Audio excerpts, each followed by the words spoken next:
नमस्कार, मैं आपका वेलकम करता हूं इंडस वैली सिविलाइजेशन में। मैं इसी सिविलाइजेशन का एक नागरिक हूं जहां दुनिया की अर्ली अर्बन लाइफ डेवलप हुई। आज मैं आपको हमारी अर्बन प्लानिंग, इकोनॉमी, रिलीजन और एडमिनिस्ट्रेशन एक्सप्लेन करूंगा।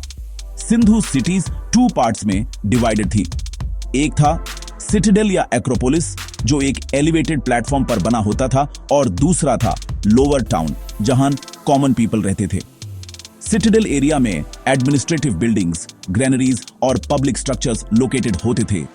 ये प्लानिंग सेंट्रलाइज्ड अथॉरिटी और फ्लड प्रोटेक्शन को क्लियरली शो करती है।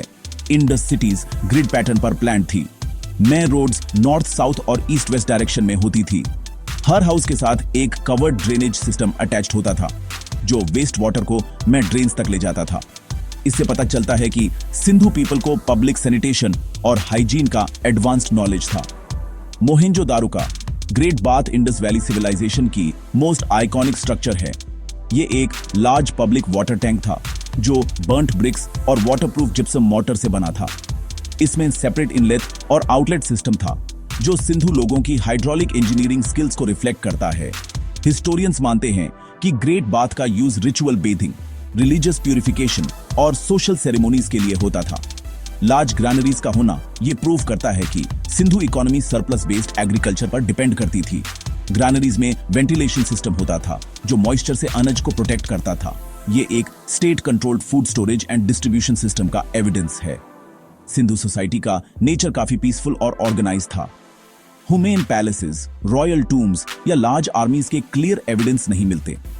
लोग कॉटन क्लोथ्स पहनते थे और गोल्ड, सिल्वर और बीड ऑर्नामेंट्स यूज करते थे। इससे सोसाइटी का रिलेटिवली इगैलिटेरियन कैरेक्टर समझ आता है। रिलीजन के कॉन्टेक्स्ट में सबसे इंपॉर्टेंट डिस्कवरी है पाशुपाति सील। इस सील पर एक डीटी योगिक पोस्चर में बैठा हुआ दिखाया गया है, जिसके अराउंड डिफरेंट एनिमल्स बाने हुए हैं। स्कॉलर्स इस फिगर को प्रोटो शिवा मानते हैं, जो योगा, नेचर वर्शिप और एनिमल सिंबलिज्म को रिप्रेजेंट करता है। इस सिविलाइजेशन में मदर गॉडेस वर्शिप भी थी, लेकिन इंटरेस्टिंगली ह्यूमेन कोई टेंपल्स नहीं मिलते।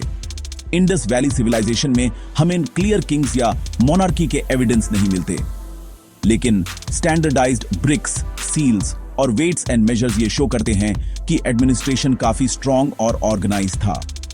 मोस्ट हिस्टोरियंस मानते हैं कि पावर प्रीस्ट्स और मर्चेंट्स के हैंड्स में थी। ओवरऑल इंडस वैली सिविलाइजेशन एक साइंटिफिकली प्लान्ड, हाइजीनिक और डिसिप्लिन्ड अर्बन सोसाइटी थी। इसकी अर्बन प्लानिंग और सिविक सेंस आज भी मॉडर्न सिटीज के लिए इंस्पिरेशन है।